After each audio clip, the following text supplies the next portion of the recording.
कुंडली में स्ट्रांग होते हैं वो ज्यादा उम्र के होने के बावजूद भी कम उम्र के दिखाई देते हैं। उनकी एनर्जी हमें चाहिए। स्पोर्ट्स राहु, क्योंकि आज का टाइम राहु है, हर कोई फेमस होना चाहता है, तो राहु को कैसे खुश कर सकते हैं? राहु को स्ट्रांग करने के लिए सबसे सटीक उपाय है। कौन सा प्लैनेट क्या रोल प्ले करता है हमारी लाइफ में? जब किसी भी जातक की कुंडली में कमजोर हो जाते हैं तो ऐसा जातक इजीली किसी की बातों पे भी विश्वास करते हैं। वैदिक एस्ट्रोलॉजी में अगर हम प्लैनेट्स को समझना चाहें तो कौन सा प्लैनेट क्या रोल प्ले करता है हमारी लाइफ में? वैदिक एस्ट्रोलॉजी में 9 ग्रह माने गए हैं और ग्रहों के राजा माने गए सूर्य। अब सूर्य हमारी आत्मा का कारक है, हमारी एनर्जी का कारक है।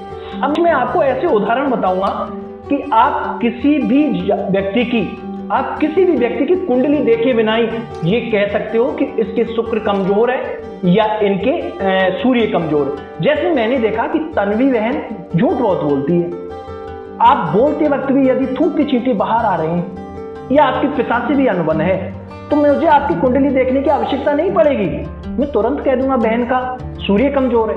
और सूर्य यदि स्ट्रांग है जातक का तो आत्मबल मजबूत होता है, पिता से संबंध बहुत अच्छे होते हैं और कॉन्फिडेंस लेवल बहुत हाई होता है। इसी प्रकार से चंद्रमा की यदि हम बात करें तो चंद्रमा को ग्रहों का रानी कहा गया है। चंद्रमा हमारे मन के कारक है। जिन जातकों की कुंडली में चंद्रमा कमजोर होते हैं ऐसे जातक डिप्रेशन का शिकार हो जाते हैं। कई बार उनका मन स्थिर रहता ही नहीं, बार बार भटकता रहता है, मिसअंडरस्टैंडिंग की प्रॉब्लम भी रहती है, ओवर थिंकिंग तो बनी ही रहती है। अब चंद्रमा को स्ट्रॉन्ग करने के लिए सबसे अच्छा उपाय है माँ का विशेष सम्मान करें, चांदी के गिलास से पानी पिए, भगवान शिव की आराधना करें, हो सके तो शिव तांडव स्रोत का पाठ करें। अब इसी तरह से यदि हम बुद्ध की बात करें तो बुद्धि और बुद्ध यानी बुद्ध को बुद्धि का कारक माना गया है। आपने किसी भी जातक को देखा कि बहुत अच्छा है बोलने में, बहुत चतुर है, वाक् चातुर्य बहुत अच्छा है, छोटे भाई बहनों से भी संबंध बहुत अच्छे हैं, बहन बुआ बेटी से भी संबंध बहुत अच्छे हैं, तो आप कह सकते हैं कि बुद्ध इनके बहुत अच्छे हैं। बुद्ध व्यक्ति को कौमार्य भी देते हैं, जिसे कहते हैं इनोसेंट, मासूमियत और कौमार्य दोनों ही देते हैं बुद्ध जिन जातकों की कुंडली में स्ट्रांग होते हैं वो ज्यादा उम्र के होने के बावजूद भी कम उम्र के दिखाई देते हैं। बुद्ध को ग्रहों का राजकुमार कहा गया है। अब इसी प्रकार से यदि हम बात करें देवगुरु बृहस्पति की, देवगुरु बृहस्पति को बुद्धि और विवेक का कारक माना जाता है। देवगुरु बृहस्पति हमें विवेक देता है, किसी चीज को अच्छे से समझने, ये हमें आध्यात्मिकता की तरफ भी ले जाता है, स्पिरिचुअलिटी की तरफ जो ले जाता है। और देवगुरु बृहस्पति जिन जातकों की कुंडली में स्ट्रांग होते हैं वो जातक बेहद विवेकवान, गंभीर और स्पिरिचुअल देखे जाते हैं। राहु का तो जमाना है, टाइम सोशल मीडिया राहु हो गया।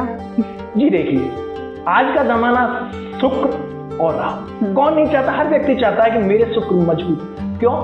क्योंकि शुक्र भौतिकता के कारक है। आजकल जितनी भी सुख है, सभी सुखों के, सभी भौतिक संसाधनों के कारक शुक्र। लग्जरी लाइफ जीना कौन नहीं चाहता, और एक व्यक्ति लग्जरी लाइफ तब तक नहीं जी सकता जब तक उसके शुक्र मजबूत ना हो। तन्वी बहन, यदि आपके पास बहुत सारा धन दौलत है, आपने खूब सारा पैसा कमा लिया, लेकिन आपके शुक्र स्ट्रांग नहीं है ना, तो उस धन दौलत को आप भोग नहीं सकोगे। हो सकता है आपके बेटे बेटी भोगे, आपके भाई बहन भोगे, लेकिन भोग तो वही पाएगा जिसका शुक्र स्ट्रांग होगा। इसलिए शुक्र का स्ट्रांग होना तो बहुत जरूरी है। शनिदेव न्याय के देवता, शनि मेहनत के देवता है, न्याय के देवता है। आप जितनी मेहनत करोगे, ईमानदारी से मेहनत करोगे, उतना ही अच्छा फल देंगे। शनि से बहुत सारे लोगों को शनि के नाम से डराया जाता है, जबकि शनि से तो डरने का आवश्यकता ही नहीं। शनि वहां आपके लिए दुष्प्रभाव दे सकता है जहां आपने किसी के साथ छल किया, बेईमानी की, कपट की, या फिर अपना कार्य निष्ठा के साथ नहीं किया। यदि आप पूरी निष्ठा, लगन और ईमानदारी से काम करते हो तो शनि आपको निश्चित रूप से अच्छे फल दे। न्याय के देवता है, वो कैसे न्याय नहीं करेंगे, वो तो न्याय के खुद देवता है। यदि आपने पूरी ईमानदारी से काम किया तो निश्चित रूप से अच्छे फल देंगे। अब राहु के बारे में तो स्पेशली जानना चाहेंगे हम लोग। आज के टाइम पे ये जो जितने भी, अब आज हम जो रिकॉर्डिंग कर रहे हैं, ये राहु ने मोटिवेट किया है मुझे यहाँ आने के लिए, और आज जो हम चर्चा कर रहे हैं ये राहु का ही काम। राहु किसी भी चीज में टेक्निकली दृष्टि से आगे बढ़ाता है, और किसी भी चीज को एक उनका राहु, जिस जातक की कुंडली में राहु प्रभावी होता है या राहु स्ट्रांग होता है, वो जातक किसी भी कार्य में आगे बढ़ने के लिए नए नए तरीके खोजता है। ऐसा नहीं है कि राहु ब्रेकअप ही कराता है, राहु डिटैचमेंट के साथ साथ अटैचमेंट भी बहुत जल्दी कराता है। बेहद जल्दी अटैचमेंट और यदि राहु खराब है तो बहुत जल्दी फिर डिटेचमेंट हो जाता है। तो राहु ब्रेकअप भी देता है, लेकिन साथ साथ में राहु अटैचमेंट भी बहुत जल्दी कराता है। राहु एक शॉर्टकट ढूंढता है कि मैं जल्दी से उन्नति की तरफ कैसे बढ़ूं। और केतु, आपने महाभारत में तो सुना ही होगा सहदेव, उनके बारे में आपने ये सुना होगा कि पूर्वाभ्यास हो जाता है, पूर्वाभास, किसी भी घटना का पहले ही पता लगाना। तो वो दृष्टि है केवल और केवल केतु के पास। जिन जातकों की कुंडली में केतु स्ट्रांग होते हैं उनको घटनाओं का पूर्वाभास हो जाता है, या तो वो स्वप्न में देख लेंगे या फिर उन्हें ध्यान में ही ऐसी चीज आ जाएगी, यानी पूर्वाभास उन्हें हो जाएगा। और जिन जातकों की कुंडली में केतु स्ट्रांग होते हैं वो आध्यात्मिक भी होते हैं। ऐसा माना जाता है कि यदि किसी भी जातक की कुंडली के 12वें भाव में केतु बैठ जाए तो ये व्यक्ति का अंतिम जन्म होता है, यानी उसके बाद में उन्हें मोक्ष की प्राप्ति होगी। तो ये था ग्रहों का प्रभाव। ग्रह हमारे जीवन पे हमेशा प्रभाव डालते रहते हैं। ये तो हमें ग्रहों की बातें समझ आ गई। अब अगर हम कुंडली नहीं देखें और हमें कोई पर्टिकुलर ग्रह को उसकी एनर्जी हमें चाहिए, सपोज राहु, क्योंकि आज का टाइम राहु है, हर कोई फेमस होना चाहता है, तो राहु को कैसे खुश कर सकते हैं? राहु को स्ट्रॉन्ग करने के लिए सबसे सटीक उपाय है आप दुर्गा चालीसा का पाठ करें। राहु को यदि आपको खुश करना तो आप शांति से मत बैठिए, एक्टिव होकर काम करें। ऐसा नहीं, आलस्य राहु को पसंद ही नहीं है। राहु को तो कोई भी काम करना है तो टाइम टू टाइम करें, जल्दी से करें। और राहु, देखिए राहु कमजोर कहाँ होता है? जब आप किसी के साथ धोखा करते हो, चीटिंग करते हो, तो उसका मतलब है वो राहु का साइड इफेक्ट है, वो नुकसान देगा आपको। यदि आप किसी के साथ धोखा करोगे, चीटिंग करोगे, तो राहु निश्चित रूप से आपको फिर दुष्परिणाम देगा। राहु ऐसी सोच विकसित तो कर सकता है, यदि आपकी कुंडली में राहु कमजोर है तो वो ऐसी सोच तो विकसित कर देगा कि किसी को चीटिंग कैसी की जाए, किसी को धोखा कैसा दिया जाए, लेकिन उसके बाद में वो दुष्परिणाम देगा। तो राहु को प्रसन्न करना है तो आप पूरी निष्ठा और ईमानदारी से कार्य करें और कार्य में तेजी लाए, गति लाए।